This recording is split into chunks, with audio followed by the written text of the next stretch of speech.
नुपुर शर्मा ने पैगंबर मोहम्मद पर जो भी बयान दिया उसके खिलाफ बीजेपी ने सख्त कार्रवाई करते हुए उन्हें पार्टी से सस्पेंड कर दिया। तो वहीं मोदी सरकार ने भी सफाई दे दी कि नुपुर शर्मा ने जो कुछ भी कहा वो सरकार की सोच नहीं है। बीजेपी और मोदी सरकार के इस एक्शन के बाद अरब देशों का गुस्सा तो शांत हो गया, लेकिन भारत के कट्टरपंथी मुसलमानों ने तो जैसे हद ही पार कर दी। जिस तरह से शुक्रवार को जुमे की नमाज के बाद पूरे देश में हंगामा मचाया गया और फिर बीजेपी शासित कर्नाटक में सरेआम नुपुर शर्मा के पुतले को फांसी दी गई, उसने पूरे हिंदुस्तान को शर्मसार कर दिया। जिसने भी इन दंगाइयों की ये हरकत देखी बस यही बोला, ये तस्वीर सीरिया या तालिबान की नहीं, कर्नाटक के बेलगावी की है।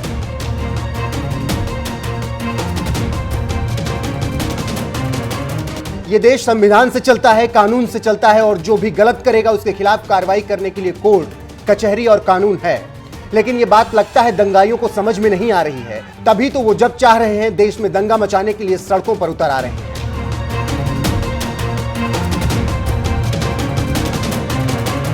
जब चाहते हैं हिंसा और आगजनी को अंजाम देने लगते हैं।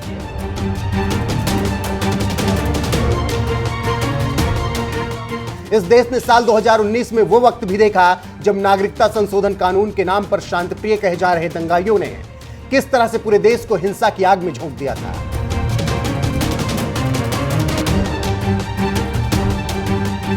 अगर उसी वक्त देश की सत्ता में बैठी मोदी सरकार कोई सख्त एक्शन लेती तो शायद आज नुपुर शर्मा के नाम पर एक बार फिर देश में दंगे और हिंसा देखने को नहीं मिलते।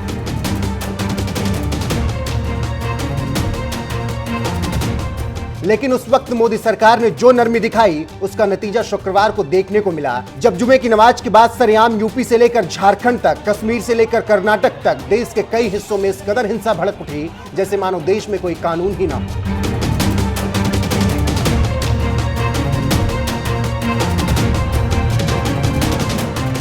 जिस कर्नाटक में बीजेपी सत्ता संभाल रही है वहां तो और भी बुरा हाल है। सरेआम बेलगावी में एक मस्जिद के पास बिजली के तार से नुपुर शर्मा का पुतला इस कदर लटका दिया गया जैसे मानो बीच चौराहे पर नुपुर शर्मा को फांसी पर लटका दिया गया हो। कट्टरपंथियों ने गुस्सा जाहिर करने का यह खौफनाक तरीका अपनाया, उसने पूरे देश को शर्मसार कर दिया। पत्रकार शुभांकर मिश्रा ने तो नुपुर शर्मा के पुतले को दी गई तालिबानी सजा की यह शर्मनाक तस्वीर पोस्ट करते हुए लिखा, ये तस्वीर सीरिया तालिबान की नहीं बल्कि बेलगावी कर्नाटक की है। प्रतीकात्मक तौर पर इसमें नुपुर शर्मा को मिलने वाली सजा को दिखाया है। नुपुर शर्मा गलत थी पर इतना भी नहीं, उनकी सुरक्षा पर सरकार को और गंभीरता से ध्यान देना चाहिए। देश के मुस्लिम वर्ग से इसके विरोध की उम्मीद है।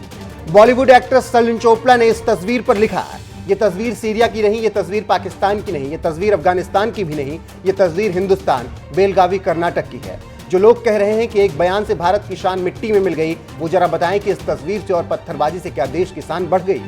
पत्रकार अभिनव पांडे ने कर्नाटक से आई इस तस्वीर पर लिखा, पहले भी कहा था फिर कह रहा हूं, नुपुर शर्मा की जान को गंभीर खतरा है।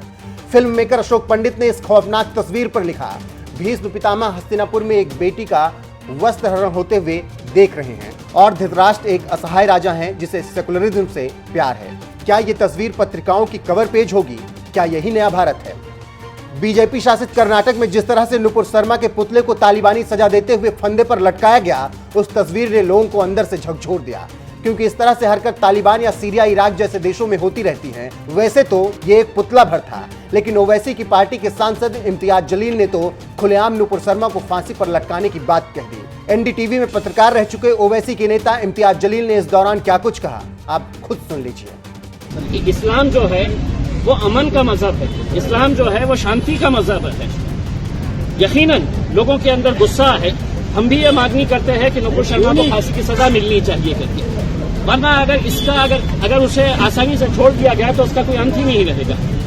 हम तो ये कह रहे हैं किसी भी जाति, किसी भी धर्म, किसी भी धार्मिक गुरु, किसी भी हमारे नबी के खिलाफ अगर कोई बोलता है तो ऐसा कानून लाया जाए कि उसके ऊपर सख्त कार्रवाई होनी चाहिए, फौरन कार्रवाई होनी चाहिए। नहीं हो रही है, इस वजह से सिर्फ पार्टी से निकालना ये कार्रवाई है। महाराष्ट्र के औरंगाबाद से सांसद इम्तियाज जलील ने एक तरफ जहां इस्लाम को शांति का धर्म बताया तो वहीं दूसरी तरफ नुपुर शर्मा को फांसी दिए जाने की मांग भी कर दी और यहां तक कह दिया कि अगर नुपुर शर्मा को आसानी से जाने दिया गया तो ऐसी चीजें कभी नहीं रुकेंगी। ये भाषा है एक ऐसे नेता की जो ओवैसी की पार्टी से सांसद हैं और जिन्हें जनता ने चुनकर इत्तेफाक से संसद भेज दिया। लेकिन एक सांसद होने के बावजूद तालिबानी सोच वाले इम्तियाज जलील ने जो बात कही है उससे किसी भी तरीके से सहमत नहीं हुआ जा सकता। लेकिन इसके बावजूद सेकुलरिज्म का चोला ओढ़ने वाले लोगों ने इसके खिलाफ आवाज उठाना बेहतर नहीं समझा। वो तभी जुबान खोलते हैं जब मोदी सरकार को घेरना होता है।